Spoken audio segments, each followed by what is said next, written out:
You are now listening to an exclusive interview with the baddest man on the airwaves, Mr. Saturday Night.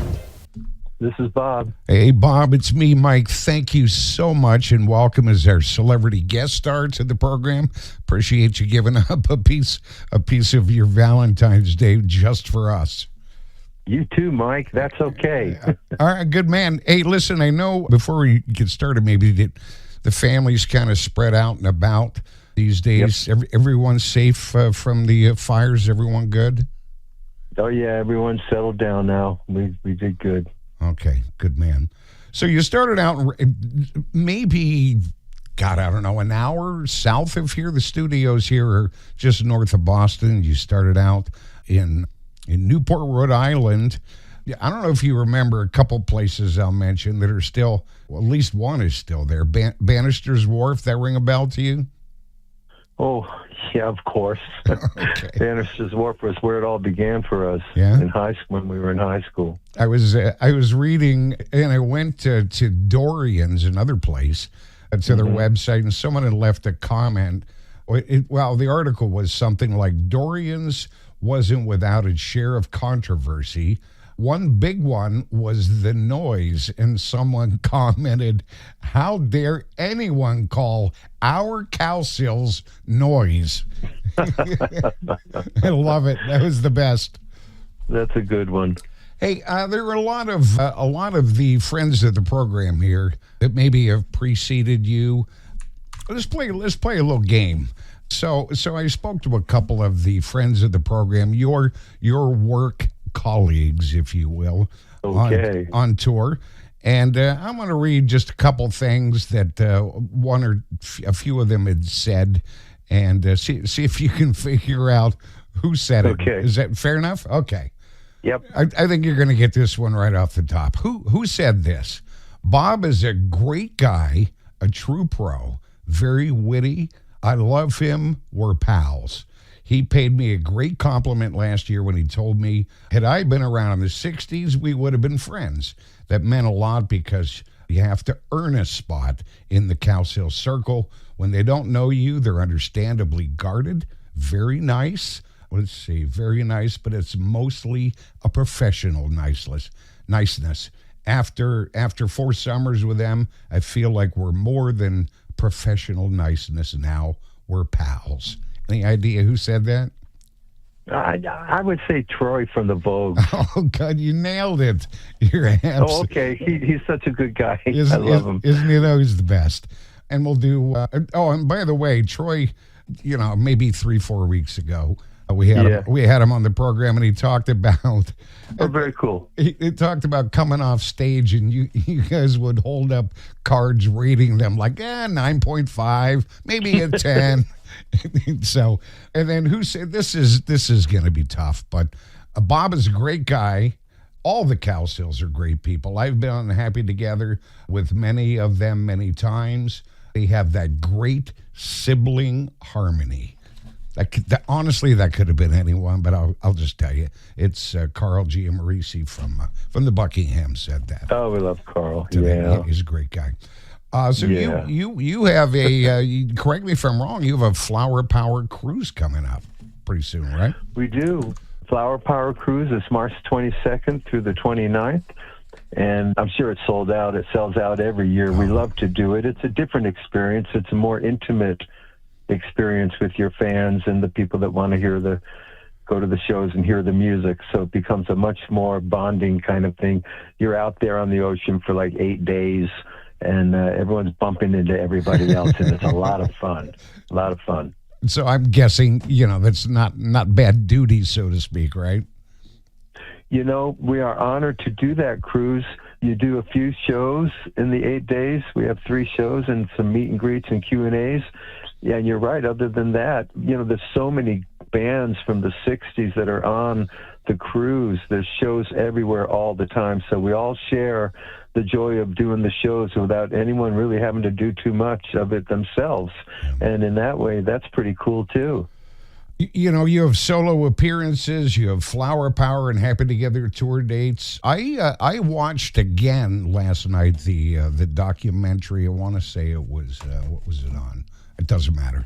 everything's streaming these days, and your family, of course, has had more than your share of tragedy and misfortune. However, this evening, I'd like to kind of dwell much more on the happy times. So, question one: looking back, was there a time when I'm sorry, I thought the mic had an issue. Was there a time when everything was clicking and you felt sort of like just this inner peace, this happiness, like, you know what? The planets have all lined up for you personally, or even the group? Actually, there were consistent times like that, because I need to tell you that whenever we were in the studio recording, or whenever we were on tour and having shows every night and on stage, that's what life was like during recording and on stage. It was just, everything was clicking. You were doing exactly what you wanted to do from a very young age, whatever on that, but it was from a very young age. So when we got to those places, that was where our fun was, creating the records and performing, or anything to do with the show business aspects. We were just all over that. The challenges were outside that. The challenges for us to continue good work in the studio and on the road, the challenges came from the outside. Yeah, absolutely. So was it in the studio, was it touring, or was it performing when sometimes a couple of people maybe wanted to do a lead and you'd have to record it and everyone would vote? Does that sound familiar to you? No, only because since we were a family and everyone was so young, my older brother Billy and I, we were the oldest, but we were like, 16, 17, 18, so we're not real old. So we had everyone under us doing what we asked them to do. No one questioned us, and no one really, we were so young, everyone just kind of looked up to us musically during most of those years as the leaders and the decision makers, because we actually were. And, later in life, everyone becomes an artist in their own right. I'll put it that way. Of course, that's going to happen to all of us.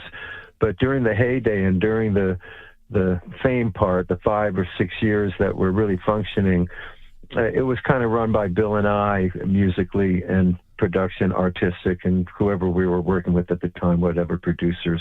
Below that level, it was just the band was, our band, and we kind of arranged and did what we did.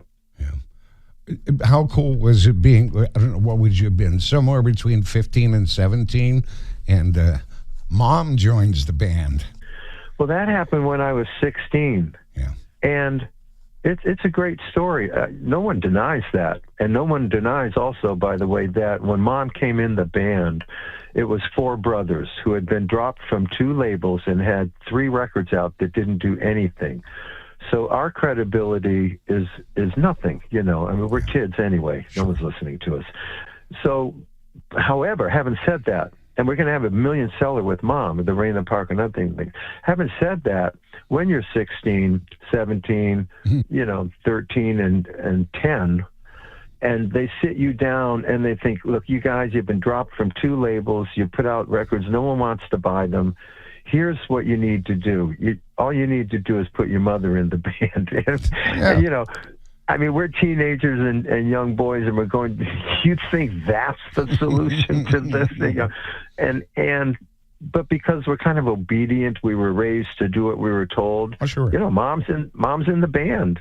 And we were real good at starting from a very young age to adapt, to morph to what the reality is at the moment, because the reality could shift rapidly and you could find yourself in a brand new situation quickly. So when you're young, you've got to adapt to those. And Mom's in the band. And so we made it work. We gave her a harmony, and it was great in the long run. But you're right, to point out the day it happened, it was not great. That was the worst thing we could have ever heard. So you're a family obviously with talent, now hit records, infectious personalities, no ego, and decidedly I would call it like a power pop feel. Hair. here's maybe just a bumpy moment. I apologize, but here's number one on the charts. You're headed to the airport, and Dad and Bill have a problem, and he's kicked out of the band. Do you remember that? Do I remember that? You sound like the guy that asked Paul McCartney, hey, you remember when you were in the Beatles? That is... Listen. I know. Chris Farley. So stupid. Hey, I know. Yeah, right. No, come on. Look, my dad, was nothing but... He got it there, that's true. His way or the highway gets you to the top. But once we got there, he was just an obstructionist. And so this was going to be a fatal blow to the career of what he does with when we're heading on the road, and he finds a little pot in Bill's car. He brings it into the living room. He calls us all in. This is a Navy military family still, by the way, and if one does wrong, everybody did wrong. Everyone's guilty. And he tossed him out of the family, out of the band. And we were weak. We didn't revolt against him, rebel. We got on the plane and figured out how are we going to do these shows. You know, there's 7 of us. Now there's 6. But that's a lot back in that day. So honest to God, that tour, no one really asked much about Bill. Like, where is he? They probably thought he was up there with us, half of these people. Sure. Because there's so many of us, we all look exactly alike. But in the background, you know, I'm scrambling to cover Bill's parts, Paul's scrambling to cover my parts, Barry's scrambling to cover Paul's parts. We're just passing everything down one level quickly to survive that. But the career is not going to survive it. The career is going to suffer. We're going to get dropped from MGM, and they do.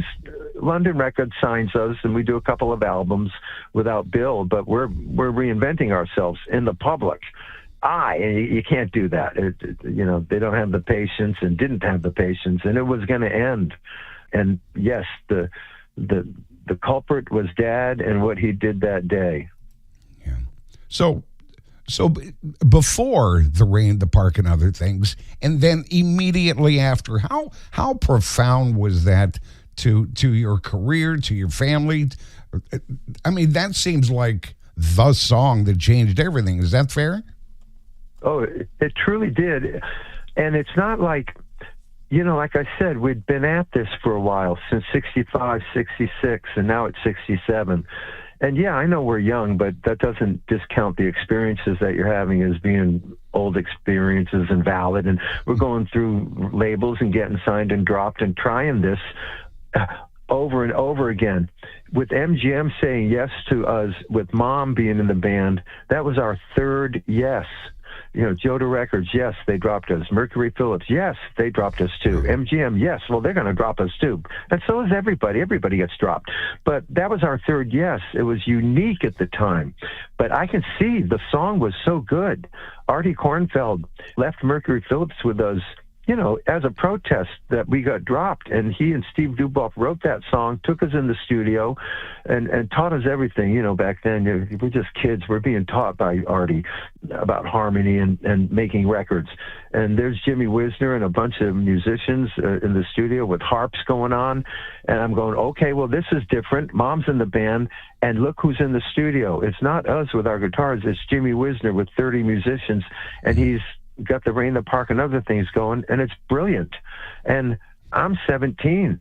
You know, the first thing I thought was, how are we going to put that on stage? Yeah. But the second thing you thought was, this is brilliant. So it was a fun time artistically to be confronted with that and to see this is how you make a record.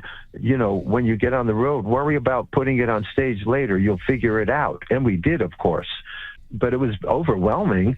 And then to have it shoot up the charts and you have a 1 million seller after all the, not failure, but after all the experiences you'd been through as kids up to that point, made you, number one, really grateful. Number two, it made you aware that how special it was because you'd tried this like 4 times and failed, you know, so holy cow, this is what success really feels like if you don't give up and you keep going. You know, that kind of thinking. And it's good youthful thinking. When you're 18 years old, you should think that way, that this is going to go. We did this. We know how to do this. This is going to last forever. It's not, but it's good to operate as if it will. Oh, yeah. And honestly, at that age, I'm so impressed that you were grounded. Here you are, a family band in the public eye. Now you're famous, and yet somehow, you came out of it a good guy. Well, you go through all the experiences, and there were 7 of us, and 3 have passed away. Based on bad decision making. We were the first generation of kind of rock and roll, meaning in this way. All of the groups back in the 60s were all going to have about 4 good hit records. I mean, unless you're the Beach Boys, the Eagles, Fleetwood Mac, but that's a handful. Sure. Everyone else had 4 hits. I mean, the Kinks, you go through them, the Zombies, we all had 4 hits. So that's what you're going to get. And you're so busy fighting for space on the charts. It's like it's the top 10, okay? The top 10. There's 10 spots. Well, there's 9. The Beatles are going to have number 1. Sure. No one is thinking we're going to overdo the Beatles. But to have a million-seller hit record, it was a wonderful experience. It's just indescribable that this is. They put red bullets as it goes up the charts, and you hear it. Because look, we were from a small town. We weren't worldly yet. Mm-hmm. We don't know about the United States sees you on Ed Sullivan. The whole country, that kind of thinking was real expansive back then. There's no internet. You saw a group if they came to your town, and you're probably in a town they're not gonna, or you got a teen mag and saw pictures of them, or you heard them on the radio. Those are your options. So when we're in a young band trying to learn Beatles songs, we have to listen to them on the records and on the radio to try and figure out how they were doing what they were doing. So it was a heady time. It was really amazing. So you were on obviously you performed there. You were on Ed Sullivan 3 times at least, right? We had a 10-show deal, 10 shows. Oh, I still have the telegram. We weren't on 10 times. Yeah.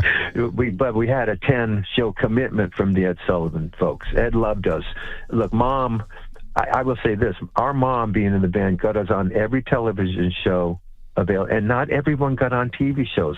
Not everybody got in the teen mags. You're fighting for space and attention. Now, we're a family, so we get in the teen mags. We get on the TV shows. Johnny Carson loved our mother. Mike Douglas loved our mother. They took the kids, but they loved the mother. But it was an entry, and we were very fortunate to have it. Ed Sullivan, we had 10 shows. Now, we're only going to be on twice, actually, because in one of the performances, it was live television going over the whole country. A microphone didn't work during the Rain in the Park, and a verse wasn't heard by America, and Dad freaked out and got into a bit of a over-the-top argument, push come to shove type thing with Bob Precht, Ed Sullivan's son-in-law, producer of the show, and Ed canceled the other 8 shows because of what our dad did. Now, this is something we're used to. He's an obstacle. He's a barrier. You navigate through this, man. And we're handling a successful career now doing this, okay, me and Bill. I mean, it's just a roller coaster. But yeah, being on Ed Sullivan was the top of the mountain. Everybody saw you, and everything went up after the Ed Sullivan show. You walk in the next day, saw you on Ed Sullivan last night, saw you on Ed Sullivan last night. It was remarkable. Oh, unbelievable. So, to your point, when you mentioned at least 3 labels, at least, thank goodness, you didn't end up like, I don't know, Ron Dante and Tommy James on Roulette, That would have been tragic. Roulette Records label. Yeah, look, everyone is going to have their adventures in the music business in the 60s. We're going to have the worst contracts. We're going to be taken advantage of. We're going to be confronted with drugs, a drug society, in my opinion, that a lot of people experimented with and paid a heavy price because of it. But it was a culture. It was a thing that was a part of a bigger thing, which was a music revolution more than anything. With the Beatles and we were all prolific, all going in the studio. We didn't put a record out and then go on tour for 3 years. We put 3 records out in 1 year. So it was different back then. If you wrote songs, you went in and you recorded them and you sent them out to your fans. Now it's more organized, it's more predictable, it's more planned, which is okay. It's what it is today. I'm just saying the difference between back then and now. Back then, if we wrote, we wanted to record, and the record company wanted to put it out. You know, we had songs going down the charts while one we put out after it was headed up, and they passed each other. That's the best. You know, those days are gone. I mean, you get something from people about every 2 or 3 years, sometimes 10 years. You know, you can milk it. But we were different. We didn't have any rules. We just did what we could do. Yeah, but obviously a lot of staying power, some very loyal fans. You're on these cruises, and now is it weird seeing a third, maybe even fourth generation up front in your show singing your songs? Yeah, we love it. And I'll tell you why. Because at this point in all of our lives, it is these songs who are driving all of it. The songs bring those young kids in. They hear them on the movies. You see where they're being used in pop culture now. We have Rain in the Park and other things on 2 Netflix shows right now running that they used it. So the songs drive the tour. We used to drive the songs when we were younger. Now they carry all of us. If none of us had these hits, there'd be no Happy Together. The Happy Together tour is about the hit songs that we all brought to you. But hey, not all of us are around still, but the songs thrive. You know, the songs can, if the group, like, all right, we start the show, okay? We open the Happy Together show, and our job is we're chaotic. We're just all over the place out there, and it's to let the audience know, wake up, the show started, and here we go. Now, right after us come the Vogues, and I got to tell you, and here come more harmonies, but there's a warmth that comes with the Vogues on second. We're warm, but we're nuts. Okay, we're like the Animaniacs. I've seen the videos. Vogues come out. Yeah, the Vogues come out, and these harmonies now become beautiful, and they become warm. And now you're going to get comedy with Troy. Troy is a great frontman with great comedic skills. You see how different that sounds from us who opened? That's why this tour works. We all complement each other like that. I mean, Troy and Gary Puckett, just to let you guys know out there, are so professional that they take an audience into the palm of their hand and they move them this way and that way, and they know how to work a crowd and bond with their audience in a place that brings them all together. Like I say, when we come out, it's just to wake everybody up and, all right, let's get going, folks. We've got a lot going on tonight, and here we go. And then the Vogues come out and just soothe everybody down. Gary does that too. And then you get little Anthony who just wows them. It's really fantastic. But it is the songs that allow all of us to have this fun and be on that tour. And it's an arduous. It's like what, maybe 60 dates, and I will tell you, of all of your colleagues have all mentioned it without even my prodding. Just what a joy! I think the question was, all right, 60 dates. How does that work? And they said, well, I'll tell you what. If we're on the same bus as the Cowsills, it's amazing. So there were probably 3-4 groups that all said the same thing. You either need a bigger bus or more seats because you are clearly the glue that holds the whole thing together. Well, that's very nice to hear that, but there's a lot of glue out there. Yeah. And we know our role, but I will tell you, when we got on the tour 10 years ago, this will be our 11th summer. I can't explain how a family develops, but you develop another family and you live in close quarters. We live on the bus. It's a summer camp on wheels, and these are one-nighters. We are road warriors, and we love being out there. It's not like we're going to pull in and do 4 nights in one place and take it easy. We're out of there, and all of us grew up on tours like that. And like I said, remember, before I said the great place to be was in the studio or on tour and on stage. So here we are on tour and on stage for 3 months in a row for 60 shows. It's like, geez, somebody just handed us heaven. You know what I mean? That's where your love was, and we're there as a family. We see each other. I mean, Paul's in Oregon, Susan in New Orleans, and I'm in California, and it's like it would be difficult to get together a lot because of life has interrupted us. But here, every summer, and during the winter when we perform, that's why we love performing. We see each other. It's always a family reunion, and in the summer, it's a bigger family reunion. I was earlier today. I was talking to Darren Dowler. You know Darren, of course. I hope, right? Yes. Okay. So I mentioned we're going to be getting together tonight, and I said, "Is there anything you think I should ask him?" And one of the things he said was, "Yeah, ask him what he thinks of the food backstage." I don't know. Maybe that means something special. If it was any good, I think is what he said. Listen.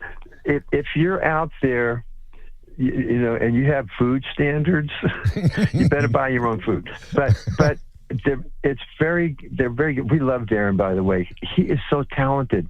Yeah. Can I tell you something about some of the musicians out there? Like Darren is a great example. People like Darren and Godfrey has to do they have so much talent that for the Happy Together tour, they're just pushing their own personal talent back for the good of the overall. But you would be amazed what Darren is capable of on guitar and fronting a band. But for the Happy Together tour, you know, he comes in, does those harmonies with Jay, and it just works. Those are professional people. Those are professional musicians and singers who recognize that what they're contributing to the thing they're on at the time, knowing that they themselves could take the front of this stage, strap on a guitar, and rock that audience. So it's a giving thing that many of us do. You only bring what the tour needs from you, and knowing that you can give so much more. But it's so fun to do the tour that you're willing to just go, I'm checking my ego at the door, man. I'm going out for the summer. This is great. It works like that. Oh, amazing. Hey, here's one of our VIPs in chat is asking a question. Their question is, Bill was so like Brian Wilson in his complexity. Was his work difficult to learn as a family band? And then part B, and to Susan and someone, I guess you already said, Susan, is she the only one that lives in New Orleans at this point? Mm-hmm. Okay. Yeah. All right. Yeah. So back to part A of the question. Well, Bill, let me tell you something. Bill and I started when we were 7 and 8 year olds, and we stayed tight like Lennon and McCartney. And by the way, so he would be the Lennon, I would be the McCartney, in case, you know, personality wise. Yeah. Bill was harsher. He liked country. I was softer. I liked pop. So together, in the years that we worked together, it was perfect. It was perfect. Bill was the best singer in the family. He could out-sing all of us. I took my guidance from Billy, and when we were working together, you know, I would acquiesce to him if he thought something was better than I thought it. But there were times I worked out too, you know. So, like I say, both of us brought two different approaches that became the Cowsills to the table. And it really worked till Dad broke it up. And, you know, like I said, that was the beginning of the end. But up until that point, yeah, he was our Brian Wilson. A lot of the younger kids, John or Susan, they'll give him that. He was quite a presence, okay, during all of it. And he kind of ran things, the rehearsals, you know, and you had to let somebody run it, you know, and he kind of ran everything. But in the studio and on stage, it was a twosome that was kind of operating the whole thing, me and Billy, because that's what it had been since we were 7 and 8 year olds. You know, everyone else was in the band because we're in Newport, Rhode Island. There's no musicians around. What are we going to do? You know, so we said, well, we got family members. Let's do it, you know. And yeah, you've had 2 or 3 of you at any given time on the drums, right? I mean, you were on drums, weren't you? No, Barry. Well, here's what. No, I was always guitar. Me and Bill. Okay. But you know, as a duo, when you're 13 and 14, and you find out, well, you look around. Like I say, there's no resources. There's no internet. You live in a very small closed town life of a military family on a naval base. So you're trying to figure all this stuff out, and you realize, okay, if we're not going to do folk music, we need a drummer. So we didn't even know what a bass guitar was. We got the drummer, and that was our younger brother, Barry. You're a drummer. Okay, come on. Now we're going around playing with 2 guitars and a drum, but we really could sing from an early age. So, of course, that's what's selling our shows. We can sing. Hey, those guys are great singers, Now we're going to find out about bass. We moved Barry to bass, John to drums. We got the foursome. Now we can be the Beatles. Of course, everyone wanted to be the Beatles. Yeah. And now we can be the Beatles. And we had a knack for doing their songs really well. And that's what got us work on Bannister's Wharf back in those early, in 65, 66. We could do those songs. You ever go back to Rhode Island in your travels? Absolutely, all the time. I have a daughter in Smithfield, and I've stayed down at the end of Bannister's Wharf many, many years. They have rooms down at the end there, and fondly remember. Of course, now, look, the Bannister's Wharf of today is like Disneyland. It's beautiful. Yeah. The Bannister's Wharf we performed on in the mid-'60s was a rough and tumble Navy town, okay? This was rough and tumble stuff. But everyone loved the Beatles. So it wasn't the Newport it is today, but it was a great place to perform. You obviously have influenced some television shows, other bands. One being, I found this interesting, the Bangles. And isn't John married? Tell me that story. Johnny Boy from the 60s married Vicki Peterson of the Bangles and leapfrogged 2 decades into the 80s musically with her, because the Bangles came in the 80s and we were in the 60s. Great family, little family with Debbie and Vicki Peterson, the girls, the sisters there, and the other 2. So, yeah, they got married, and actually John and Vicki, since John was released from the Beach Boys, he was anchored there for 28 years, 23 years, whatever it was. Now he's free to be the artist in his own right with his wife, Vicki, from the Bangles, and they made a record of songs that our dead brothers wrote, Bill and Barry, and it's going to be great. It's coming out next month, and you're going to start reading about them, and we're rooting for them. Oh, fantastic. Isn't she, maybe now that's ended, but didn't she perform with Susan and the Continental Drifters? Oh, yeah, Vicki has a long history with our family. They had the Continental Drifters, it's a kind of roots rock group down there in New Orleans, have a good legacy.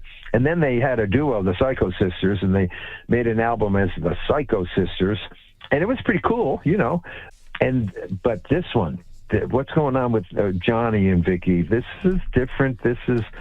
All that was good. This is real serious, and it sounds so good. We're hoping for the best for them. And will that be on, is that something? I wanted to turn my attention to the podcast, that I'm sitting there thinking, well, maybe that's something you're going to talk about in your podcast. I don't know. Is it? Of course. We have John on as our guest and get caught up with Johnny Boy. Okay.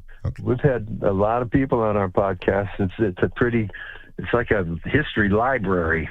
It's, I want to say, like episode 165. How do you give us? Yep. Yes, that's how Give us a quick sense of the broad scope of subjects or that you talk about, how people can find it. It's everywhere podcasts are found. You can go to YouTube, Cowsills Podcast, they'll all come up. Everywhere, Apple, wherever they put them. We are there. We've had 165 episodes. Last one went up just last night or the night before with Artie Kornfeld in Woodstock, and had a great visit with him. Our goal was now this happened during the pandemic, like, what do you do? And our executive producer, Rock Positano, said, you do a podcast. And we go, what? And we thought, well, how do you have 3 hosts do a podcast? Well, you all talk at the same time. It'll be fun. It ended up being great. We have so many people, so many guests. Everybody from the 60s has come on and, in their own words, shared their histories, their fun stories. it's just a super cool thing, the Cowsills podcast. And they're all up on demand, and you can see who the guests are. I mean, everybody from whatever, even crazy Pat Boone and Debbie Boone were on, and Joe Piscopo, and of course, all the Happy Together artists, all have visited us, and everyone's got a great story is the thing, but we get it in their own words. You know, I want to hear Bill Medley tell me how they got the name the Righteous Brothers, rather than look it up. It's just more fun to hear Bill tell it, you know? So they're every Wednesday night is a new episode. It's going strong, 23 countries, lots of downloads. It's musical. You know, we don't do politics or drugs or religion. We just want people's fun stories and their histories.